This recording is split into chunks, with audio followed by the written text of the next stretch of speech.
সুপ্রিয় শিক্ষার্থীবৃন্দ, তোমরা দেখতে পাচ্ছ ডিপ্লোমা পর্যায়ের বিভিন্ন শিক্ষাকর্মে সরকারি প্রতিষ্ঠানের শিক্ষার্থীদের ভর্তি নিশ্চয়ন সংক্রান্ত একটি বিজ্ঞপ্তি প্রকাশ হয়েছে। এটি প্রকাশ হয়েছে 26 সেপ্টেম্বর। তো এই বিজ্ঞপ্তিটিতে কি বলা আছে তা আমরা এখন দেখব। সম্পূর্ণ ভিডিও কন্টিনিউ করো।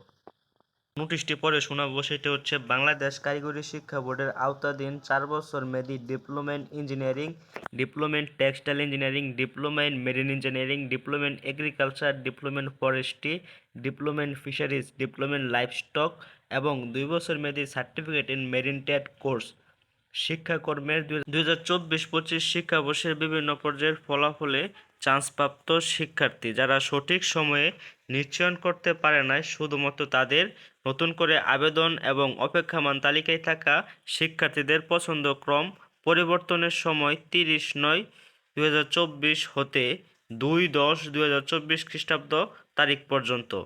তদপ্রেক্ষিতে সপ্তম পর্যায়ের ফলাফল 3/10/2024 তারিখ বিকাল 3 ঘটিকায় প্রকাশ হবে। সপ্তম পর্যায়ের ফলাফল প্রকাশ হবে 3 তারিখ বিকাল 3 ঘটিকায়। সপ্তম পর্যায়ের ফলাফল প্রকাশ হবে। সপ্তম পর্যায়ের ফলাফলের চান্সপ্রাপ্ত শিক্ষার্থীদের নিশ্চয়ন 3/10/2024 তারিখ বিকাল 3 ঘটিকা হতে 5/10/2024 তারিখের মধ্যে সম্পূর্ণ করতে হবে, অন্যথায় আবেদন ও নিশ্চয়ন বাতিল বলে গণ্য হবে। অপেক্ষমান তালিকায় থাকা শিক্ষার্থী হতে অষ্টম পর্যায়ের ফলাফল 6/10/2024 তারিখ সকাল 10 ঘটিকায় প্রকাশিত হবে। অষ্টম পর্যায়ের অপেক্ষমান তালিকার ফলাফল প্রকাশ হবে 6/10/2024 তারিখে এটি প্রকাশিত হবে। অষ্টম পর্যায়ের ফলাফলে চান্সপ্রাপ্ত শিক্ষার্থীদের নিশ্চয়ন 6/10/2024 তারিখ হতে 7/10/2024 তারিখের মধ্যে সম্পূর্ণ করতে হবে। অষ্টম পর্যায়ের ফলাফল চান্সপ্রাপ্ত শিক্ষার্থীদের নিশ্চয়ন 6/10/2024 তারিখ হতে 7/10/2024 তারিখের মধ্যে সম্পূর্ণ করতে হবে, অন্যথায় আবেদন ও নিশ্চয়ন বাতিল বলে গণ্য হবে।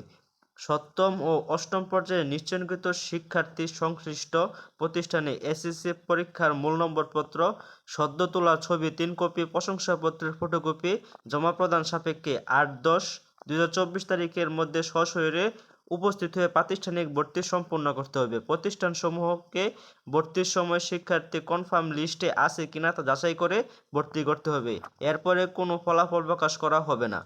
এরপরে আর কোনো ফলাফল প্রকাশ করা হবে না এমনটি বলা হয়েছে। তাদের ভর্তি বিজ্ঞপ্তির যে নোটিশ ছিল এটি তেমনটি বলা হয়েছে। তো ভর্তি আবেদন ফি প্রদান পদ্ধতি সহ আবেদন ও নিশ্চয়নের নিয়মাবলী ভর্তি বিষয়ক ওয়েবসাইট www.btbadmission.gov.bd পাওয়া যাবে। ভর্তি বিষয়ক যে কোনো তথ্য জানতে অফিস চলাকালীন সময় যে নাম্বারটি দেখতে পাচ্ছেন এটিতে যোগাযোগ করার জন্য অনুরোধ করা হলো। এটি তাদের অফিসিয়াল নাম্বার। তো এগুলোতে যোগাযোগ করতে পারেন, যে কোনো সমস্যায় পড়লে এগুলোতে যোগাযোগ করতে পারেন। তো ভিউয়ার্স, এই ছিল আমাদের কাছে পলিটেকনিক সম্পর্কিত সর্বশেষ আপডেট। তো তোমাদের অনেকের মাঝে একটি প্রশ্ন, ফার্স্ট কাম ফার্স্ট সার্ভিস দিবে কিনা। তো ফার্স্ট কাম ফার্স্ট সার্ভিস দিবে কিনা, আসলে এই নোটিশেও কিন্তু তেমন তথ্য উল্লেখ নেই। যদি দিত তাহলে এখানে উল্লেখ করা হতো। এরপরও তোমরা কেউ আশাহত হবে না, এটি দিতে পারে। তো এটি যখন ফার্স্ট কাম ফার্স্ট সার্ভিসের নোটিশ দিবে তখন আমাদের এই চ্যানেলে ভিডিও পেয়ে যাবে। তো আমাদের এই চ্যানেলটি সাবস্ক্রাইব করে আমাদের সাথেই থাকো। ধন্যবাদ ভিডিওটি শেষ পর্যন্ত দেখার জন্য।